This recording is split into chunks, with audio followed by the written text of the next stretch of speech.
Here we are. We are live with a bonus show for small Bonus stories, show. big impact.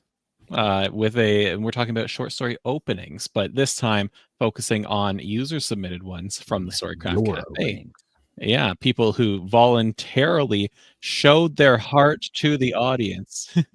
No one here was voluntold, which Yeah. is what we describe everything my husband does. He's just been voluntold to do it.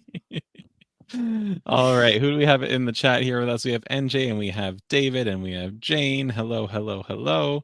I know we have some other folks linger in the chat. Feel free to say hello. Emily, feels kind of scary now. No, don't. If you saw how we went through our openings last week, it's going to be much the same. And I think the crew here really likes to focus on the positive. So, and look, if we were nice to Doug, we'll obviously be nice to you. All right. We're nice to Doug. We'll be nice to anyone. Right. Doug's kind of the thermometer. If you see us being belligerent to Doug, I was going to say punching bag, but thermometer works too. It might not bode well for you. The other day, I almost said to you, Doug, do you have an older sister? Because I feel like I could fulfill that role sometimes. Do it, Doug. Yeah. Or I'll tie you to a tree and tickle you. That's what I used to do to my brother. So, all right. Energy. No, I'm the oldest sibling. I have one brother, and he's a year younger than me. So, older sisters are cruel. So. Yeah. Yes, they are. Yes. All right. Do we want to hop right into this? Let's do it. Let's do it. On we go. And we're not messing around. We have our title slide here, and then we're jumping right into, or actually, Hank, as a refresher, what were the 3 different types of openings we talked about for short stories? They were dialogue. I know dialogue, there. action, and striking thought. Yeah, the striking thought. I'm just gonna jump right in. I'm like, come on, Hank. The big idea. Yeah. All right. This one comes from AJ Hunter. Who wants to do the reading? We didn't rehearse this. I will read. Okay, go for it. Let me put my teacher voice on. Hang on. And I'll read if you get when I get tired. Yeah, if you get tired, you hand it off. I like it. And actually, I really liked AJ's here too. Knox's leg bounced while he sat at the edge of his seat, watching the televised ceremony as it began. Now we go live to Olivia Hayes in the new Everlight, where it all began. John Cooper prattled off camera as the screen panned past the guests of honor. Do we want to touch on each one, or do we want to go through all 3 and then go? Oh, let's go through all 3 and then go through. Okay. Yeah. Excellent. Yeah. Excellent. Okay. Action. The ground shook. Stone and strange green and purple trees pushed through the perfectly groomed grass of Everlight Commons. People, chairs, and picnic fixings toppled to the ground to then tumbled down the erupting mound. So then last one. Oh, that's right. Somebody else is driving. Striking visual thought. Olivia's voice pierced the din of Knox's thoughts. Lucien Valeric is about to open up the festivities. Let's listen. This was the moment. This was the time. Knox shot out the door the moment his father stepped to the podium. He can't get away. I can't get caught now. Ooh-wee. Well, right. I have some thoughts, and I do want to say we know that AJ writes urban fantasy. Mm-hmm. Yes. Right, and I think that's something, I don't know all the genres of the openings we have here, but it is something to keep in mind, because different genre readers will want different things out of their openings, right? Yeah. Hank, what are you thinking? My favorite is the third. I think I just really like how we're dropped right in. We get a sense of urgency right off the bat, and I think that is important. That's my initial takeaway. Is I feel something with this opening. I feel like we're off to the races, and that's kind of my initial thought. What about you guys? I think it's across. I mean, this one's really it's a visual, striking visual. It's a thought, but it's also an action, like you said. Yes. Right. And I agree, because the next question in my mind is, ooh, what's he trying to get away with? Exactly. Which makes me want to keep reading for sure. Yeah. Yeah. And can Yeah, we say, and I think we touched on this last week, was that a lot of times by splitting up these openings, we're seeing why certain things work. And what I know for me, a lot of times I'll go back and rewrite my opening and take a little bit from this one, a little bit from that one, because Mhm. when you see what works for each, you start seeing how they can meld together to create a truly spectacular opening. Which I did like, just to say about this dialogue one, I Yeah. really liked where it said Knox's leg bounced while he sat at the edge of his seat, because Yeah. that was a way of telling Mhm. us that he was anxious or nervous or Right. even Mhm. excited, about something without saying Yes. exactly what. And I liked that part. But yeah, You I mean think like overall, showing and not telling us? like showing and not Yeah. telling. Yeah. The golden rule. I'm gonna jump back to the action here because I love action. I'm an action Yeah. guy. And so I really liked this one because, to my urban fantasy point before, it really taps into the action and fast pacing and kind of dynamism that urban fantasy readers like. But what this one was missing for me was a character connection, was something Yeah. a little deeper than just what's happening. And so I think if you combine action and this striking visual or Mhm. Yeah. thought opener, I think you have like the perfect one for both genre and getting some meaning behind what's Yeah. happening right away. Agree. Yeah. We have in the chat here a lot of support for the third one as well. I highlighted Hey. NJ's comment before, all about cliffhangers. They're my absolute favorite. Jane likes the pacing of the sentences in the third one. Excellent. Yeah. All right. All right. Great job. Yeah. Next one. Okay. All right. You want to read this one, Hank? We can go back Sure. and forth. This is from David Howlett Stewart. Tell me, Dobson, how are the men holding up? Theodoric asked as they meandered through the warband camp along the clear walkways between tents. They're mercenaries, Captain. They live and die for money. Pay them. And they're fine, fit, and ready to fight again, he replied, indicating with a wave of his hand the squad sat around their own small campfires, eating their evening meals and laughing with each other. I'm digging Very it. good. Yeah. Gonna put my glasses on before I read the next one. All right. I'm not just digging it because David's in the chat here. Yeah. Anxiously watching us analyze his openings. Yeah. Action. The clash of sword against shield reverberated around the practice ground, really a clearing within the center of the warband camp. Theodoric Helder, captain of the band of the Blooded Gauntlets, felt the sweat soaking through the bandage around his chest, stinging the newly scabbed wound. Ignoring the irritating, itching pain, he again advanced on Sergeant Dobson, his sparring partner. I love how we really feel the sweat soaking through the bandage around his chest. That, it's very visceral. Good I like imagery. It's not often that I have newly scabbed wounds, but I could feel it. Yeah, absolutely. That's every other From Sunday Spartan. for me. Yeah. Striking visual thought. Grimacing, Theodoric Helder, captain of the band of the Blooded Gauntlets, scratched at his bandaged chest and the scabbing wound underneath.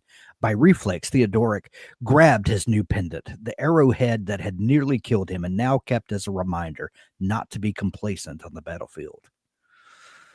Man, that's a toss-up between 2 and 3 for me. Well, really, I like them all, honestly. I liked one because there was a little bit of humor in that. I was just thinking, that's why I scrolled back to one. Man, David, they're solid. All 3 solid. Yeah, Just great job, David. So yeah, I like number 1 because it gives you some world building at the same time. It tells you how are the men holding up. So something external is going on, something bad has happened, right? A loss maybe. You have where they are too. Yeah. That's the other thing. Yeah. Yeah. And then you know that there are mercenaries that they are hiring and that there are people who will fight for money in this world. So it's good. It's great, great establishment of a fantasy world. But then in the second one, if I may skip to that one, there's action. There is something. I mean, I love fantasy, right? My number 1 genre. And I love a fantasy that opens with some kind of action, even if it's training that we learn. And then you tack on action with a great description. Like we all felt the sweat soaking through the bandage, but then that newly scabbed wound again gives us more information than just saying he has a wound. It's newly scabbed. He just got it. It's fresh. We learn in the next one that it's from an arrow, but that honestly, it's a toss between 1 and 2 for me. Mm-hmm. Yeah. Mm-hmm. I have to agree. Hank? NJ said, honestly, you could probably blend the 3. They could discuss things in the middle of the sparring, and the added pendant could be knocked off in the spar and commented on it as he picks it up. Yeah.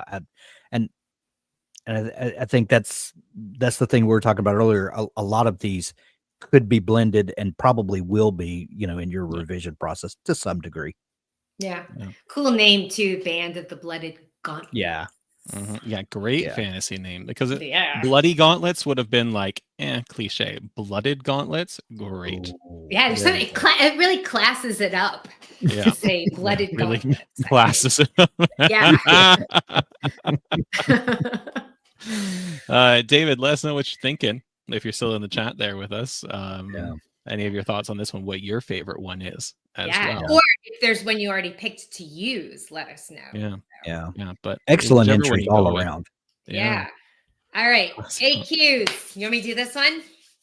Go ahead. Now I feel like I have to do the voices because you did the voices. I just did the reading voice. I mean, I could do the next one and it would just be monotone with no inflection or voices. That would make me feel better. It would just sound randomly Canadian. Although now I do want to say this one, it makes me think of just the please, sir. I think I immediately go to Charles Dickens mode. Please, sir. Please, sir. Might I have another morsel? All right, Doug, go. I said it like a Oh, sorry. I thought, okay. Please, sir. No, please, sir. It is my birthday today. Saoirse's eyes darted to her mother, the expression on her battered face showing nothing but pride as she was held by the 2 soldiers. The honey cakes are still hot. Please let us have one more before you take her away. You can have one too, she pleaded, hope shining in her young eyes. Ooh. I also, apropos of nothing, apropos of something, I love the name Saoirse. I think it's such a lovely name. So I would have 100% butchered that. So I'm really glad I let Me you too. I think I'm saying it right. I think. Okay. Action. Saoirse dropped her basket on the ground and rushed amongst the trees towards the sound that had sent a wave of panic through her body. Her bare feet moved quietly on the mossy floor, the hem of her skirt soaked with morning dew. The girl suddenly stopped, her small body hiding behind a tree as she watched the 2 soldiers who were escorting a third figure, and her heart pounded painfully to see her mother's red hair. Saoirse glanced behind her. Their little cottage was still in sight, and she had to think fast. Excellent opening. Gripping. Yeah, very felt I was just dropped right into the middle of it. Yeah.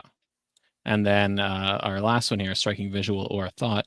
Saoirse looked at the 2 soldiers as she was hiding amongst the trees, swallowing the lump in her throat as she saw her mother with them. She had heard about witch hunters before. The girl glanced behind her. She wasn't far from the cottage, and she knew where the jar of seeds with the black label was. She also spotted the little white bells growing all around her. Saoirse was not a witch, but she had learnt well, and she couldn't just watch her mother go. She stepped forward. I got some chills reading this one loud. I like the details in this one about the jar of seeds with the black label. Like, ooh, what is that for? I like the details in this one because if we go back to this one, there are some really nice details with her bare feet moving quietly across the mossy floor, the mountain dew, morning dew. Soaking the hem of her skirts, but that's just detail for immersion, right? Like immediate immersion. This detail here, where we learn about the jar of seeds with the black label, the little white bells growing all around her, that she knows witchy stuff. That's world building that is immersive, but also has more of a purpose, which I think is the best kind of description you can give. And anytime you can plant seeds in that opening paragraph that you will then pay off later in the story, or give me something to hold on to question what you're talking about, that sold. That's I think you follow this with the dialogue. Is that what is NJ saying? NJ is saying there's some action in this one as well with the line at the end that she stepped forwards. Yeah, I think you follow this with some of that dialogue, because that dialogue was great to go back. Please, sir, it's my mother's birthday today. I mean, they're like, this hurts my heart. Even if if the girl is lying and it's not her mother's birthday, way to go, kid. I mean, you really tugged on my heartstrings there. Of course, I'm not a soldier like, hauling away a witch, but I kind of had me at that one. So, yeah. And in the chat here, Jane loves all three. David loves 2 and 3. David also said he went with the first one for his submission, the dialogue one, which I think is a great choice. And I think you can take all the things that I loved about like the second one with the recently scabbed wound and whatnot, can easily fit in soon after that dialogue too, if you really want to. I loved the snark of that dialogue. Yeah, it was good. Hone in on that snark. Giving me what's it, Joe Abercrombie kind of vibes. I don't know why, but it was giving me those vibes, and I was here for it. So, but if AQ's here, tell us which one of these you went with as well. Like, I'm really curious to see how people used them. Yeah. So, yeah. Although somebody gave me the 3 that they did, and then the one they ended up using where they combined a bunch. So I don't remember this who might it be, was. It might be this one that we're going into. All right. Is it my turn to read? It's your turn to read, Abby. It is. Okay. Or whoever. So it's Coruscant's. Yeah. All right, here we go. I didn't kill her, he whispered, his eyes darting around the dimly lit alley as if the shadows might be listening. Ooh. See, I like that. It makes me think. Very good. The shadow knows. Yeah, I got a little. If I had hair on the back of my neck, it would be standing up right now. Yeah. I mean, it makes me think of that like old radio play, which always kind of gives me the creeps. Yeah. All right, action. The stone beneath her boots cracked, sending a ripple of magic through the air as the door behind her slammed shut with a force that rattled the entire castle. Okay, there's a lot going on in that one sentence. Yeah, there is. There is a lot. And if I may, before we go on to the next one, I love a strong opening like this. And we all know I love my magic systems, right? Anything magic, I'm into it. What I would caution people with, though, if I can be a little critical for a second, is a force that rattled the entire castle. We don't know how big the castle is. We don't know, how old it is or whatever. But when you add a detail that is so explosive and so grand in nature, it can actually throw some people off. Because when I read this the first time, I'm like, sending a ripple of magic through the air, excellent. As the door behind her slammed shut with a force, cool, that rattled the entire castle. I'm like, that's like Sonic Boom level of force, right? But and maybe it is. And it could very well be, which is why, I want the caveat kind of in there that it could be the case. But if it is not the case, just kind of be aware of how much credence you're lending to one particular detail that might seem like a throwaway to you, because it will not seem like a throwaway to a reader who latches onto it, especially in your first line. Or pay it off with your next paragraph. Yes. Yeah. And that's it. We don't have what comes after this. So there's a lot of context missing. And I don't want to sound like a jerk, right? No, I get what you're saying. But if you're going to use something as weighty as that, pay it off coming up. Give me a reason to let you get away with that. To know if it's exaggeration or not. Exactly. You mean? Yeah. Like, is it metaphor? Is it like, are you, were you exaggerating on purpose? Is there something that would lend to that, Yeah. That said, still a great action opening. Yes, right? Absolutely. All right, last one, striking visual or thought. The moon hung low over the ruined city, its pale light illuminating the glassy surface of the lake where something moved beneath the water, watching. Ooh, see, I think that one's creepy too. Yeah. I told you guys I don't like creepy stories. And then all the creepy things that I read, I'm writing a horror story. I like that. Maybe I don't really know what it is that I like. I mean, that's the truth. So I'll say this for all three of Coruscant. Not sure. Please forgive me if I'm murdering your name.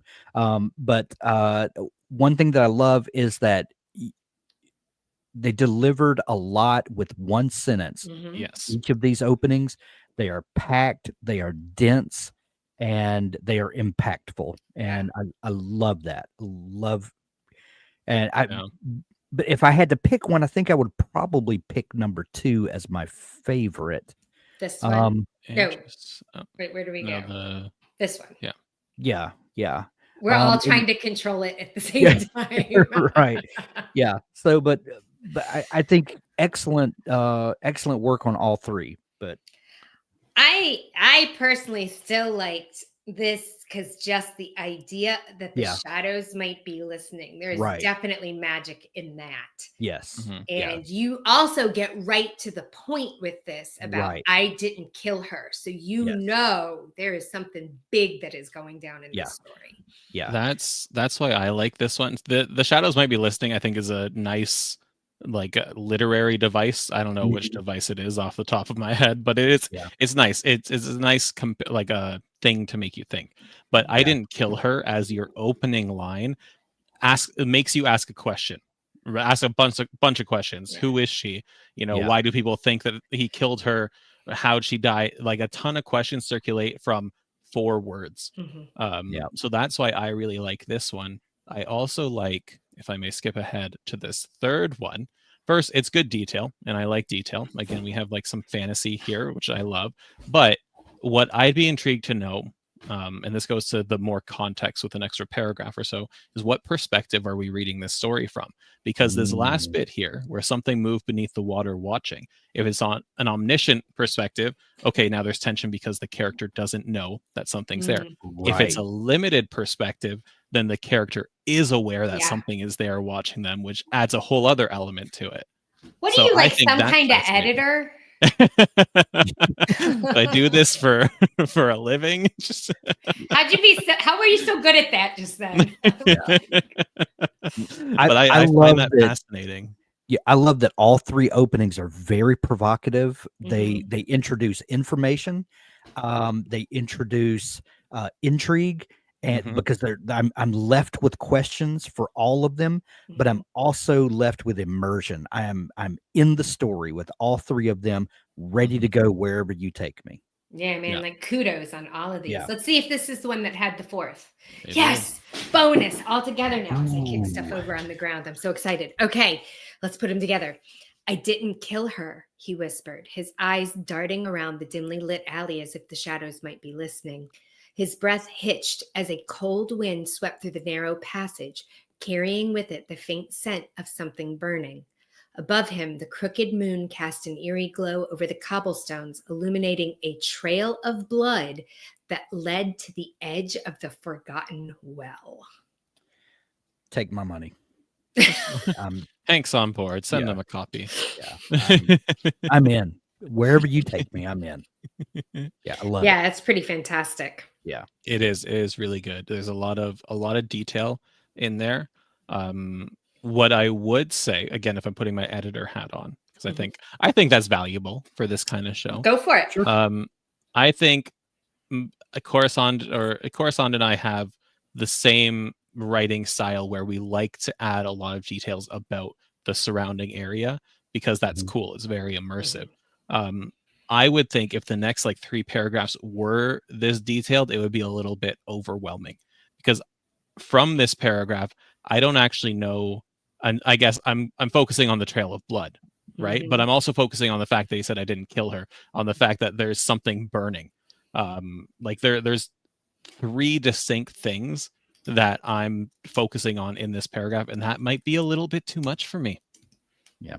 You need to balance that with some short, punchy sentences that get right to the point, get right to a question, that balance this kind of over immersion with some spot with some. My dog was agreeing with you. Yeah.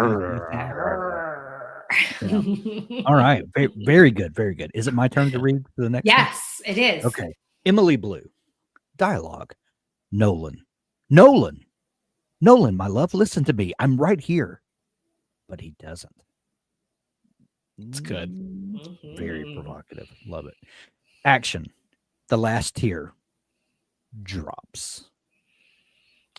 This one for me read more like poetry. Again, if Yeah. I'm being a little critical, is very. I honestly, this could be a poem in itself. It could be, but again, this is another example of where the next paragraph is Yes. really Key. going to matter. And if the next paragraph then explains and drops me into the story, then this has served well as a dynamic, punchy opening. So What I would yeah. say for this one, you're breaking rules here, which is fine. You're breaking Yeah. sentence structure and grammar rules here, which is fine. You're allowed to do that.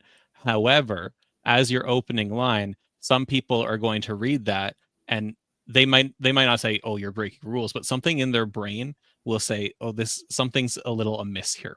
Like it might turn some people off by so blatantly breaking a rule on purpose.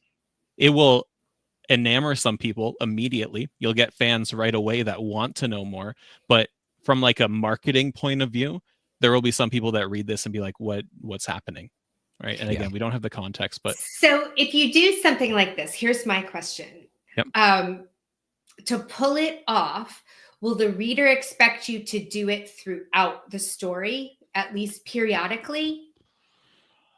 Or is it more effective to break a rule kind of here for emphasis? Like to I would this? limit it, because the more you do it, the less emphasis it's going to have. And when it's not at the start, like this is the first line or the last line of something. It can't really exist in the middle of a chapter. That's what she was telling me. So Was she? I think that's what Emily said in the Storycraft Cafe. So excellent. Yeah, and then that works. But if you were to throw this in the middle of chapter 4, I think to the same effect, you would kind of throw some people off. Not so much that they close the book or be like, "This is terrible," because it's not. It's very powerful the way it's written. But it can be. It used to be my last sentence. Yeah. Okay. I would, and maybe it still can be, Emily, if you open the story like this and then you end it like that, you talk about a cyclical, a closing to that thought could be very emotionally dynamic. So consider that. I would say, just to add to what Doug and Abby said, that if you're going to break rules like this, two things I always think of. If you're going to break rules like that, you must earn it.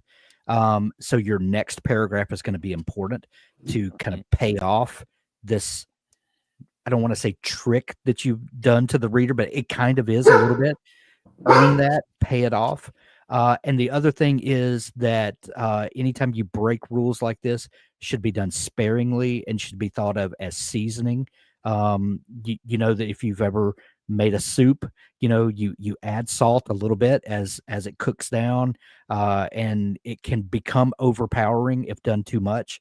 And you can always add a little more. You can never take away when it's done too much. So consider things like that, to use sparingly and so anyway. So Emily said here that they use it once in the middle as well as tears drop, which, to Abby's point before, can you do this multiple times throughout it? I said, no, you can't. But if you're doing the same words, or, in this case, tears drop rather than the last tear drops, then it makes more sense because it calls back to it. Yeah. And it you plant in the reader's mind that this is a theme that's recurring, and there's a reason that this is recurring. So I'm glad you mentioned that, Emily, and I'm glad you asked, Abby, because if they weren't similar like that, like if it was just something else unrelated but you wanted to use the same style, I don't think it would work. But because they're connected, I think that's pretty effective. I'm glad I'm looking forward to it. All right, let's go to the striking visual. This is why she knows how he's feeling. This is why she knows deeply within the depths of her own heart and soul of why he could not stay, why he chose an early grave. Grave doesn't really cut it, though. He's standing in front of me now. I love this one. Yeah, that's very provocative. Natural. Very well, that's it. And it makes you wonder, I don't know what genre Emily is writing, because this could be supernatural or it could be something a little more symbolic. right? But I think this is written very well. And again, to some of the other ones we've talked about, it makes you ask questions. Yeah. Right? Mhm. Why couldn't he stay? Why did he choose an early grave? Is he actually in Yeah, front is of he the actually here? Is it a memory? Is it a ghost? What? Yeah. Yeah, I have so many questions now. Yeah. Which it's really cool that we have, for the same kind of story, two very, very different openings, Yeah. not just in their content, but in their style as Yeah. well, which is cool. Yeah. And Emily saying this was their original beginning. So Yeah. Yeah. Excellent job, Emily. Yeah. Yeah. Oh, and look here's NJ's question. It makes me wonder if she chose the grave or did he? Dun dun dun.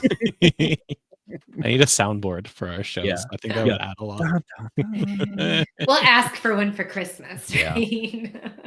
Good, Emily. I'm glad you find value in this. That's why we're here. We're here for fun, but we're here to help. So Yeah, absolutely.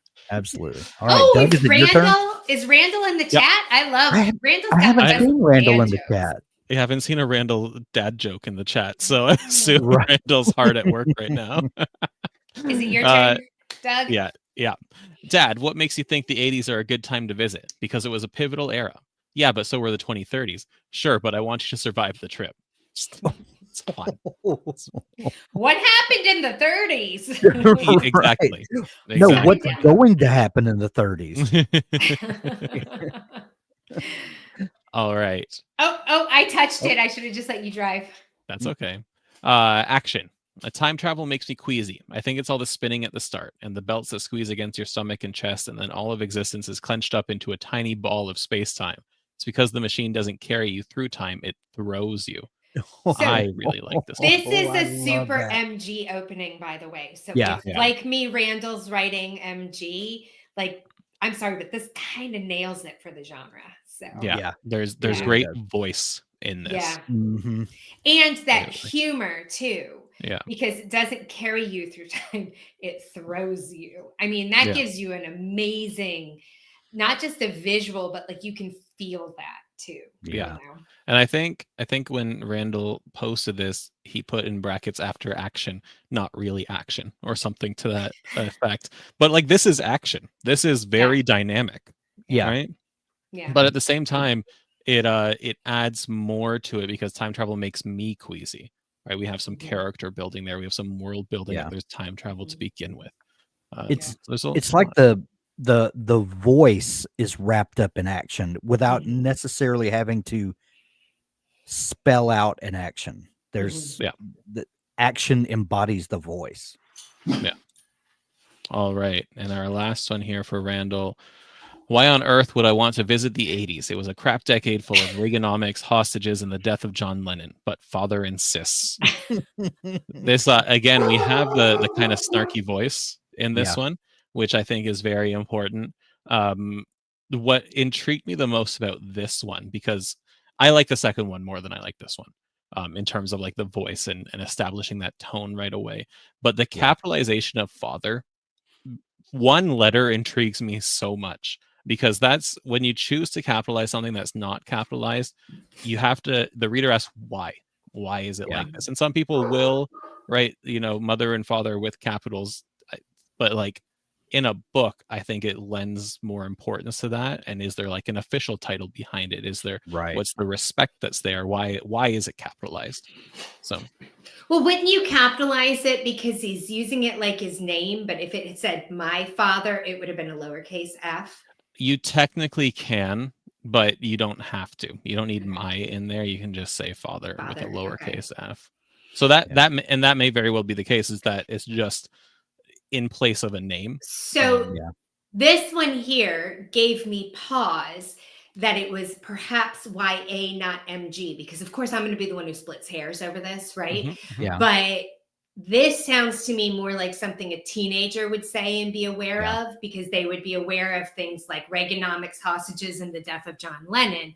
Whereas an 11-year-old or a 12-year-old at the most that's not really on their radar. And so I think depending on which classification he's writing for, I would choose this if he's going for YA, but I would choose this if he's going for MG. So that's just my 2 cents on the meat of what he's saying. He's done a great job in all of these of character building mixed with setting the stage. We get a lot about the character while also kind of understanding where we are or kind of what the setup to the story is going to be, or assume that anyway. But there's a good mixture going on there. What's intrigued me about all of these is that I think there is that character building, there's that tone, the voice is spot on. But what none of them made me ask is, why are we going through time right now?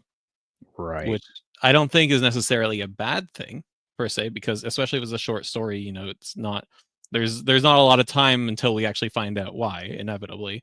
But from like a theoretical academic perspective, I just thought that's kind of interesting that I didn't care to wonder why we're traveling through time based off of any of these. Yeah. And I don't know if that might be a good thing, because your world building is done so efficiently that time travel is just a thing that these characters have available to them. But it might be something that Randall doesn't want. Yeah. Jane says, I miss the 80s. Well, it's because it was the highest cultural point of our planet, Jane. You know, all right. Writing our short story in the 80s, there's a lot of things where I've had to pause and be like, did they have this? Oh, because Doug missed it. Yeah. Because Doug wasn't born yet. I had to look up if you had thermal printers for receipts in the 80s. So they were meant in the 70s. I did Google for my story, how much did a commercial mop cost in the 80s? And I could not find that information anywhere. I was very upset with the internet. Yeah, I'm intentionally omitting things like, because right now my characters are in the food court, and I was thinking about maybe putting prices for stuff on, like, just as a detail, but I'm like, no, I don't want to be bothered. You have to let them get an Orange Julius at some point. Orange Julius. Kind of standard. Yeah. Okay, deal. I'll include that. All right, here we go. Let's do the next one. Is it you or me, Abby? I think it's me. Okay. It's me. Okay. All right, NJ's. And I think this is our last one. So dialogue. Bo, no, not there. You heard what the locals said. Scared of a few trees, Pierre? Slipping more film into his camera, he checked the lens for the millionth time and adjusted the worn strap around his neck before turning back towards the looming wood. The word looming there is really great. Yeah, it is. Because that piece, if he just turned back towards the woods, he could be like some sort of nature photographer, or he could be, you know. But I love that word, looming. I think for this one, NJ, let us know if this is the horror story that you've been working on. I'm assuming it is with this opening, because giving me Blair Witch. But I like, from this dialogue, you heard what the locals said, and then scared of a few trees, Pierre immediately tells us that whoever said that, or Bo, I'm assuming, is so dismissive of what people here believe to be true. That's an instant character development moment. Yes, and probably the first to die. Or the last. Wearing a red shirt. Or the last to die. I'm thinking of 80s slasher movies. Definitely the first to die. Definitely the guy that says, screw it. You know, he's going to be the first to die. Yeah.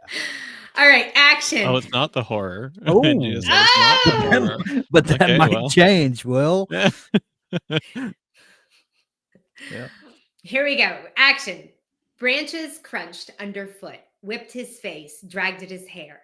Bo gripped his camera so tight his thundering heart made his palms ache. His lungs burned with the effort of sprinting too long without a solid breath. He should have listened to Pierre, to any of them. What a fool. Yeah.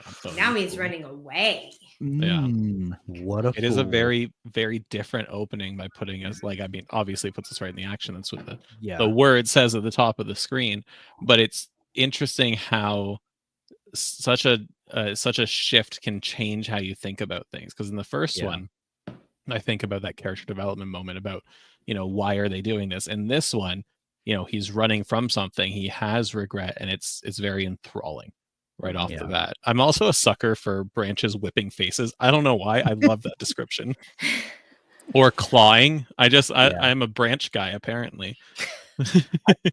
All of the entries that we've read today, the action sequences are all so visceral. Everyone did a superb job of really conveying the feeling that we're in it, and I love that. Everyone's done such a good job of that. No. Sorry, my husband was calling me to say I don't have to go pick up our daughter, so I don't have to rush out. I put on my shoes for nothing, so I can stay and relax as we read the last one. Okay. So here we go. Last one, striking visual thought. A quaint little port town grew along the shore, inviting trade, tourism, and promising fresh baguettes and fine wine with every meal. The cobblestone streets lined with trees and wildflowers set the scene for a stunning artist to paint and sell for millions. But if you spend more than a few days there, you might begin to notice something else, something not quite right, something not quite as joyful, as the locals began to share a little too much. Oh, I love that. I like that. Yeah. I love the cobblestone streets lined with trees and wildflowers set the scene for a stunning artist to paint and sell for millions. I love that. Hank, it's that omniscient voice again. Yeah. I was just going to say that. Yeah. But if you spent more than a few days there, see, I love how that's followed up with this is not what you think it is. This is not what your first instinct tells you. And I love how that's just pregnant with meaning there. Ooh, yeah, it's description of your own on your own, Hank. That's good. Sorry, Abby, go ahead. Oh, I don't remember what I was going to say. That's okay. So it must not have been that great since I immediately forgot it. This one struck me as so. NJ, tell us what genre your story is. Yeah, first give of us all, give us a little something else. This is very provocative. Very well, and this one was very different for me than this one. Almost took me out of from left field because of the omniscience of the narrator. For the other two, there was no hint of that omniscience. It was very limited to Beau's perspective. Right. So this it's a good opening. It's thorough world building is very intriguing, especially because of that second paragraph, but it felt very different than the other two. This one feels a little like Witches of Eastwick to me, where it's like you see this what looks like a normal suburban neighborhood, but this is giving me like Nancy Drew vibes. Yes. Yes. So are we telling NJ yes to the spoilers? Hold on. NJ also asked, does it paint the time as well? Does that matter as far as setting the scene? I think, I mean, you do want to establish the time if it's not going to become apparent in the next few paragraphs. Right. The first line, I was thinking subconsciously like 1910, 1920. To be honest, mostly because of the quaint little port town. I'm thinking, I know it's not horror, but like Lovecraft times, right? Like pre-World War I era, because of how important the port town was. Initially, the first thing that pops into my mind is someone sailing through the Mediterranean and coming along a little Greek villa or something. I was thinking New England, but but I was thinking the same thing. Like you're sailing along the water because it's a port town, and it's I was envisioning New England, I guess, but I wasn't thinking New England because fresh baguettes and fine wine tells me France. Right? True. Because we don't have bread and wine in New England, right? No, maybe the baguettes and wine are why I assumed it was like Mediterranean. So this is a twisted mystery fairy tale, which is so fun. I love reading twisted fairy tales. But and it is France. So it doesn't immediately convey the time period. But that doesn't mean that you can't further establish that in the next couple paragraphs. Right. Thanks, NJ. All right. So does that take us to our last? It does. Takes us to our last slide. That is it. Some fantastic openings there. Excellent Like, job, everybody. yeah. Yeah. I don't know what else to say. They're just honestly, for all of them, I don't think you could go wrong with any of the options presented. Agree. And I think in a lot of cases you could combine them to great effect as well, which I feel like a lot of people will be doing if they did this exercise and then went on to write their story. Yeah, just overall, everyone who submitted should be very, very proud of themselves, and thank you for submitting them as well. I know that's scary to do, so For sure, but I'm really glad that you guys did, and I hope I would love to be able to do this, again before the whole short story challenge is over. Like, what could we have them share for next time, or even just share in the community? Can you think it like some kind of passage, not a whole scene, because I mean you can in the community, but for us to read a whole scene would be a lot. But yeah, something of similar length. Yeah, tomorrow we're going to talk about editing and specifically because of some conversations that have come up between us. That's kind of changed how I've thought about tomorrow's show. But we're going to compare revising a short story versus a novel, and why the skill set that you bring to that is different. So we're going to talk a lot about that tomorrow. And then I thought for the following week show, we would, because we should be getting pretty close to having a finished draft.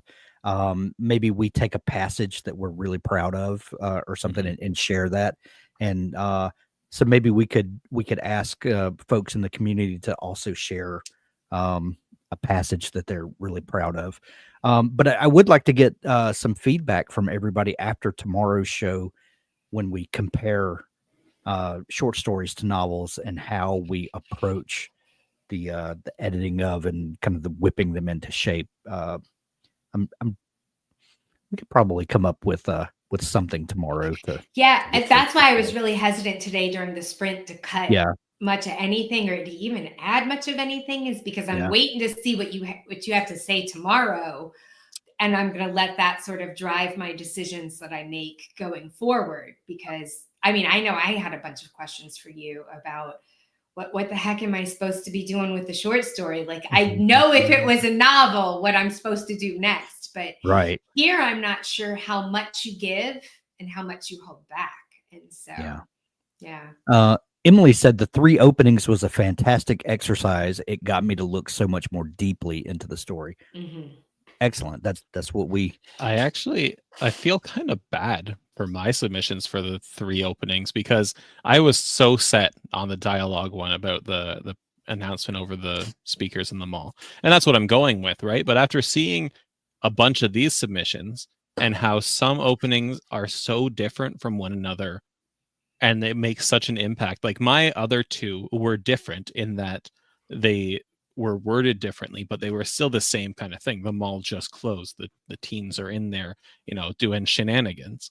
But seeing how drastically a lot of folks who submitted their stuff today changed their opening, very, very cool.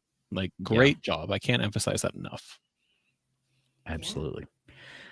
So this might be a question that we talk about at some point later. Yes. Like towards the end of this challenge is what do you and maybe that's something that we need to really dig into in session 4. Is it, okay, now we have a story, what do we do with it now? And we can go into that. Just off the top of my head, you can publish them yourself if you want to put them on Amazon, and there's lots of things you can do with that. You can use it as a magnet for your lead magnet, lead magnet for your newsletter. There's actually a pretty good market for short stories on Amazon that you can sell quite a few copies of just the short story. There are lots of anthologies and online journals and things like that publish short stories and will pay you to do that. And I think Abby, you put a couple in. And didn't you post a list of places that you had found? So the places that I had found with the small presses to pitch, there were some that would take anthologies of short stories written by the same author. Okay, so, that's what it was. But I also did post a separate post where I found 2 different calls for short stories. One was for an anthology for middle grade. The other, I think, was a very like high fantasy sort of thing. Gotcha. So, but they're out there. Yeah. If you look, I think Duotrope was where I went and I found some calls for short stories. So if anybody wants me to dig through there and see if I can find a couple more places that right now they're mostly, it looks like digital literary magazines, some were print. But we can do a deep dive on that and share that information too. So yeah. I just want to say to NJ, think that's a fantastic offer, saying if you need any details about behind the scenes at a mall, let me know. You have a load of info. I may message you on the Storycraft Cafe about that, because that is the climax of my short story. Will be running through the sort of behind the scenes part of a mall trying to escape. Yeah. So I worked in a mall. It was 89. When I started college in the fall of 89, I worked all through college there. So it was really more early 90s than there's a lot of 80s holdover. But yeah, that was the I never worked at a mall, but I ate at the food court so often in college. They gave me the employee discount thinking I worked there because I was legit there every day. I love that. Okay, I worked at a Radio Shack, which we sold computers and stuff because I was a total nerd. Right next door was a record shop. Who's ever been to a record shop in the last 10 years? And on the other side of the record shop was an Orange Julius. See, Orange Julius, I'm telling you. Yeah. Yeah. There's a mall close to me that is half empty. And like there are 3 malls close to me, and one of them is big and vibrant and busy all the time. The other one is okay. This one is not good. It's kind of scary sometimes. But the best board game store I've ever been to is in this mall. So I go with frequency. And they own or they rent another part, like another section, another store almost, that they use exclusively to host game nights. A lot of like miniature games and Dungeons and Dragons and stuff. And I'm like, okay, yeah, I'll check it out one day while we're there. Like, okay, you just got to go through this door, not the front of the store, this door at the back. And I'm like going through this corridor in between the stores. And I'm like, I'm going to die. They're sending me to my death right now. So like, it's funny how, to NJ's point there's so much stuff behind the scenes, so much stuff that you don't see. But like even just going off of that, if I put in the story this small detail of the character going through a door and being in between stores, that adds a lot for people. Oh, and that's so creepy too. Yeah. I mean, I don't know that I would have ventured. Oh, there's a lot more than just a pile of mannequin limbs in my story. I've decided to make them more prominent. I'm excited to finish this story because it's evolved quite a bit throughout this whole journey. So I can't wait to see what you guys have come up with. Okay. Notice no one said anything when we saw that comment. They were like, Alrighty. Yeah.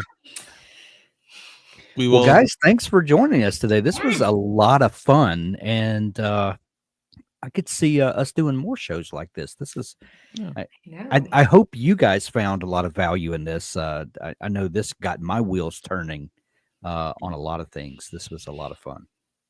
Yeah, and I agree. Just to shamelessly plug some stuff, tomorrow and Thursday we have our writing sprints at 12:30 p.m. Eastern, as per usual. But tomorrow we have the 3rd installment of this short story challenge. As Hank said, we're talking about editing, revising. On Thursday, for premium folks, we do have our office hours at 2 p.m. Eastern. You'll get the link for that in the newsletter that's coming later today. And then at noon Eastern on Friday, Abby, you're doing pacing with Devry Wells. Yeah, Devry is going to be here, and the class is amazing. I've taken it before. I asked for a repeat, so yeah. Nice. Excellent. Yeah. All right. Well, with that shameless plug out of the way, thanks everybody. We'll see you later. You guys.